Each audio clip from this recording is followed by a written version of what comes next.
Inday Sara Duterte for President 2028. Alam ko, babanatan na naman ako dahil simula't sa pool, malinaw na kung saan ako nakatayo. Maka-Duterte po ako. At hindi ko ito ikinahihiya. Tahimik akong nagtratrabaho. Hindi ako naninira. Hindi ako nakikisawsaw sa personalan o panlalait ng mga kalaban. Para sa akin, hindi ingay at galit ang sukatan ng liderato, kundi gawa, prinsipyo at paninindigan.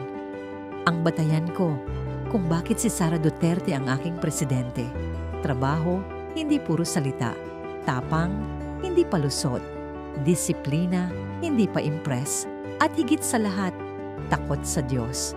Naniniwala ako na kapag ang isang leader ay may malinaw na prinsipyo, may malasakit sa bayan at may pananagutan sa Diyos, doon nagmumula ang tunay na serbisyo. Hindi perpekto ang kahit sino, pero ang mahalaga ay totoo, matatag, at handang manindigan kahit hindi popular. Hindi ito tungkol sa kulay o pangalan. Ito ay tungkol sa direksyon ng bansa. At sa direksyong iyon, malinaw sa akin kung sino ang pinaniniwalaan ko. Sara Duterte for President, 2028. Paninindigan, serbisyo, pananampalataya.